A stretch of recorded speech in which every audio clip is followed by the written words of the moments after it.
வடமாநிலத்தவர்களை தமிழ்நாட்டில் வாக்காளர்களாக சேர்த்தால் தமிழ்நாட்டின் அரசியல் தலைகீழாக மாறிவிடும் என குற்றம் சாட்டியுள்ள விடுதலை சிறுத்தைகள் கட்சித் தலைவர் திருமாவளவன் முதலமைச்சர் மு.க.ஸ்டாலின் அனைத்துக் கட்சி கூட்டத்தை கூட்டி தேர்தல் ஆணையத்தின் நடவடிக்கைக்கு எதிராக போராட வேண்டும் என வலியுறுத்தியுள்ளார். தமிழ்நாட்டிலும் விரைவில் தேர்தல் வரவுள்ள சூழலில் இந்த தீவிர திருத்த நடவடிக்கை, வாக்காளர் பட்டியல் திருத்த நடவடிக்கை தமிழக வாக்காளர்களிடையேயும் பாதிப்பை ஏற்படுத்தும் என்கிற சூழல் உள்ளது.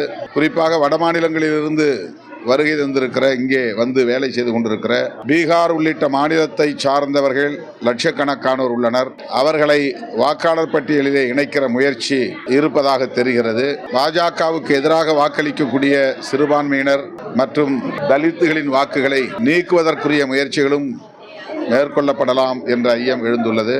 இதனை எதிர்த்து உச்சநீதிமன்றத்தில் வழக்கு தொடுக்கப்பட்டுள்ளது. விடுதலை சிறுத்தைகள் கட்சியின் சார்பிலும் வழக்கு தொடுத்திருக்கிறோம். நீதிமன்றத்தின் மூலம் தீர்வை எதிர்பார்க்கிற அதே வேளையில் அரசியல் சக்திகள் அனைவரும் ஒருங்கிணைந்து தேசிய அளவில் இதற்கு எதிராக போராட வேண்டிய தேவை எழுந்துள்ளதாக கருதுகிறோம். இது குறித்து அனைத்து கட்சி கூட்டத்தை கூட்டி மாண்புமிகு முதல்வர் அவர்கள் இதனை எதிர்கொள்வதற்குரிய நல்ல முடிவை எடுக்க வேண்டும் என்று விடுதலை சிறுத்தைகள் கட்சியின் சார்பில் வேண்டுகோள் விடுக்கிறோம்.